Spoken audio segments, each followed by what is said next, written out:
Selamat malam, salam sejahtera. Terima kasih karena bersama dengan saya di Nazilin Unity Channel. Ini satu pendedahan paling mengejutkan daripada SPRM berkaitan dengan kekayaan anak-anak Tun Dr. Mahathir Mohamad. Disahkan hari ini bahwa ini sebabnya SPRM melanjutkan tempo 30 hari lagi kepada anak-anak Mahathir untuk mengisytiharkan harta mereka. Rupa-rupanya ini sebabnya beberapa waktu kebelakangan ini menjadi perdebatan di media sosial apabila ramai mempersoalkan mengapa SPRM membesarkan ataupun menambahkan tempoh waktu SPRM untuk mengisytiharkan harta tersebut. Namun demikian akhirnya SPRM tampil membawa jawaban kepada kita semua yang kita mahu tahu. Ini rupa-rupanya sebab mengapa SPRM melanjutkan 30 hari lagi. Harta Mokzani terlalu banyak. Itu sebabnya lanjutan masa wajar diberikan, kata Azam Baki, Ketua Pengarah SPRM. Saudara-saudara sekalian, ini memang mengejutkan kita semua.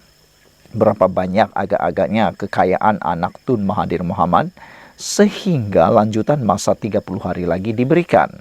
Ada yang meneka mungkin kekayaan beliau perlu ditulis berlembar-lembar kertas sehingga ianya perlu masa yang begitu panjang. Kalau nak difikirkan berapa lama agak-agaknya perlu dihabiskan untuk menulis semua harta tersebut. Lanjutan tempo 30 hari bagi ahli perniagaan Tan Sri Mokzani Mahathir dan Mirzan Mahathir untuk mengisytiharkan harta kepada Suruhanjaya Pencegahan Rasuah Malaysia SPRM dibenarkan atas dasar kewajaran. Ketua Pesuruhjaya SPRM Tan Sri Azam Baki berkata, kedua-dua anak Tun Mahathir juga turut didapati mempunyai harta yang banyak.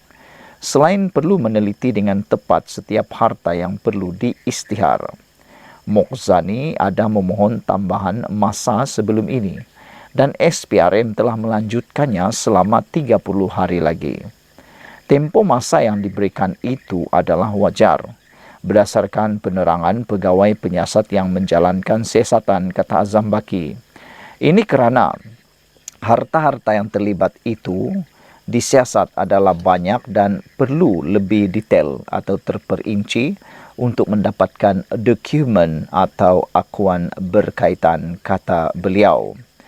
Beliau berkata demikian pada sidang akbar selepas Majlis Convocation Pegawai Integriti Bertauliah CAIO kali ke-10 di Dewan Tun Hussein On di sini hari ini.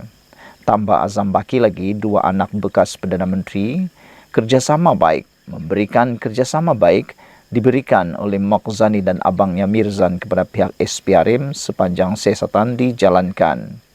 Ditanya adakah tempoh lanjutan pengisytiharan harta boleh dipohon lagi selepas ini, beliau berkata permohonan seterusnya boleh dipohon oleh kedua-duanya. Namun begitu, kata beliau, perkara itu perlu disemak dan dikaji terlebih dahulu oleh pegawai penyiasat. Harta Mokzani terlalu banyak, lanjutan masa wajar diberikan, kata Azam Baki.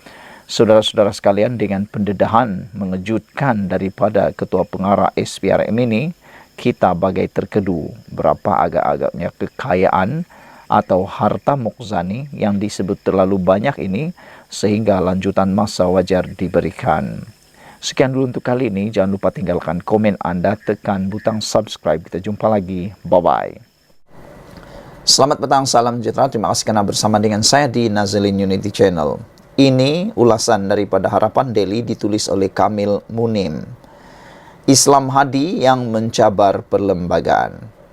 Sudah terlalu banyak bom jengka yang dicipta Tan Sri Abdul Hadi Awang sudah meletup. Minda Presiden PAS sudah menjadi menghisap dan memadankan dalil-dalil mulia untuk mengeji seteru politik sebagai acara mingguan. Letupan 3R kali ini bukan sahaja mengeruh integriti institusi kehakiman dan Majlis Raja-Raja. Malah seruan ini memperalatkan agama sebagai medium asing dari perlembagaan persekutuan. Seruan mencabar perlembagaan persekutuan ini tidak terhad kepada Ego Presiden PAS merendahkan diri di sebalik ayat suci Al-Quran dalam bicara keadilan dalam Islam. Keadilan sebenarnya tidak boleh ditafsir sehala dari lensa dan kedudukan pihak-pihak yang terlibat. Mereka mempunyai konflik kepentingan dan kemauan masing-masing.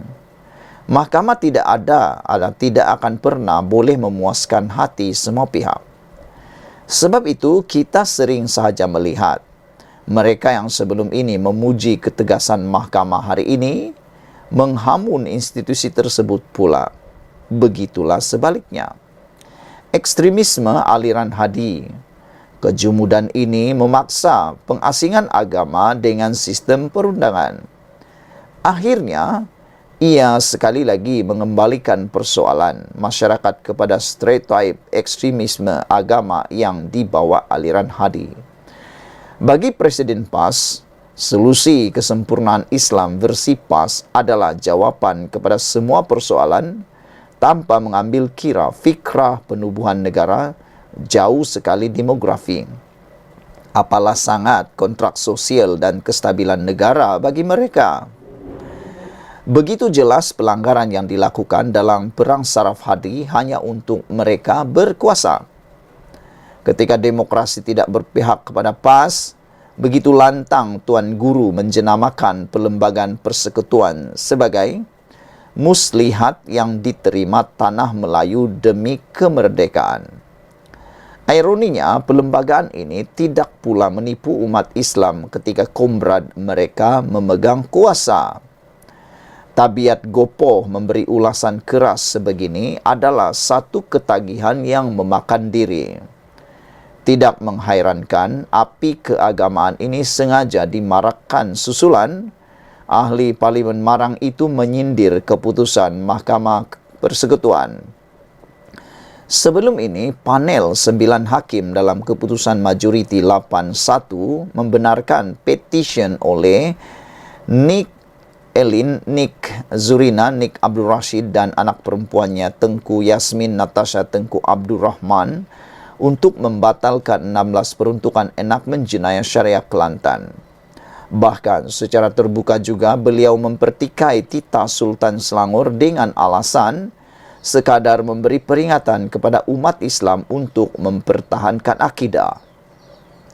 Dakwaan berkaitan konflik kepentingan tersebut tidak lebih daripada sekadar percubaan mewujudkan prejudis dan persepsi ke atas hakim yang berwibawa. Lalu keluarlah segala macam maksim undang-undang seperti justice delay is justice denied, dan dibalas pula dengan justice hurried is justice bure. Biar di pihak manapun, kita semua ini kemungkinan menunjukkan bahawa isu undang-undang bukanlah isu yang pegun dan mudah. Angkubah dan perkiraan yang diteliti adalah pelbagai. Peruntukan dan asas undang-undang harus jelas. Bukti dan fakta mesti tidak meragukan. Sentimen dan perkara-perkara yang tidak sepatutnya tidak boleh diheret masuk sama sekali. Persoalan perundangan yang diajukan adalah jelas. Berkaitan bidang kuasa Dewan Undangan Negeri dalam menggubal undang-undang seperti diperuntukkan di bawah Perlembagaan Persekutuan. Persoalan tersebut telah dijawab dengan jelas dan tuntas. Tidak sedikit pun menghakis keimanan dan keyakinan Muslim yang waras terhadap usaha memartabatkan institusi mahkamah syariah. Namun, ancaman yang dipamerkan jelas menunjukkan sikap hipokrasi segelintir kelompok pemimpin yang cuba mencipta cerita dongeng. Persoalannya, apakah enakmen syariah di Kelantan lebih suci berbanding di negeri Selangor? Seperti yang telah diputuskan oleh Mahkamah Persekutuan pada tahun 2021. Di mana jeritan dan lolongan pertahankan syariah pada ketika itu? Ditulis Kamil Mumin merupakan setiausaha politik Menteri Keuangan, juga Timbalan Ketua Angkatan Muda Keadilan Malaysia AMK. Ditulis oleh Kamil Jamil. Saudara-saudara sekalian, menarik perhatian kita selain daripada perkara ini ialah apabila PAS beri peringatan termasuk kepada raja-raja, anggap perlembagaan ada banyak bom jengka. PAS secara berterus terang memberikan peringatan kepada penganut Islam supaya menjaga dan mempertahankan akidah masing-masing. Presidennya Tan Sri Abdul Hadi Awang berkata peringatan itu bagaimanapun bukanlah menghina terutamanya kepada pengamal undang-undang malah raja-raja. Beliau kata, saya sekadar memberikan peringatan kepada penganut Islam supaya menjaga dan mempertahankan akidah masing-masing. Bukanlah menghina khususnya pengamal undang-undang dan semua yang terlibat dengannya daripada kalangan para hakim dan peguam termasuk ahli parlimen dan ahli Dewan Undangan Negeri Adun, bahkan raja-raja supaya berwawasan akhirat dengan bijaksana memandang ke akhirat sana bukan memandang kepentingan dunia di sini sahaja. Katanya, peringatan ahli parlimen Marang itu terkandung dalam siri tulisannya Minda Presiden hari ini bertajuk Ketinggian Islam Wajib Dipertahankan. Dia yang terkenal dengan amanat Haji Hadi di Bongol Peradong Terengganu pada 1981 April itu juga menyifatkan Perlembagaan Persekutuan sebagai memiliki banyak bom jengka. Kita telah dibekalkan oleh penjajah dengan perlembagaan yang memiliki banyak bom jangka sebagaimana yang telah digubal oleh Suruhanjaya Red. Katanya, perlembagaan itu dibentuk oleh penjajah ketika memberikan kemerdekaan yang tidak sempurna yang tersurat dengan perkara-perkara yang masih menjajah fikiran kita bagi menyesatkan kita daripada Islam dakwanya. Sehubungan itu menerusi siri tulisannya bilangan 9 2024 itu juga Hadi berpendapat kita tidak harus terikat dan dikongkong dengan perlembagaan persekutuan. Sepatutnya kita tidak membaca perlembagaan yang disediakan itu sehingga terikat dan dikongkong dengan perkara yang tersurat itu saja. Katanya, gunakanlah kebijaksanaan untuk memahami perkara yang tersirat menjadi akidah dan iman kita dengan mentafsirkan perlembagaan atau menggunakan hak memindahnya ke jalan yang betul mengikut petunjuk Allah secara istiqomah. Tidakkah sudah banyak perkara yang dipindah dalam perlembagaan tersebut? Soalnya pula, walau bagaimanapun dalam masa sama Hadi berkata, negara telah menyaksikan adanya hakim-hakim veteran terdahulu yang telah melakukan kebijaksanaan dan mengemukakan cadangan mereka. Saudara-saudara sekalian, ini adalah perkara yang mengejutkan kita semua. Sekian dulu untuk kali ini. Jangan lupa tinggalkan komen Anda, tekan butang subscribe. Kita jumpa lagi. Bye-bye.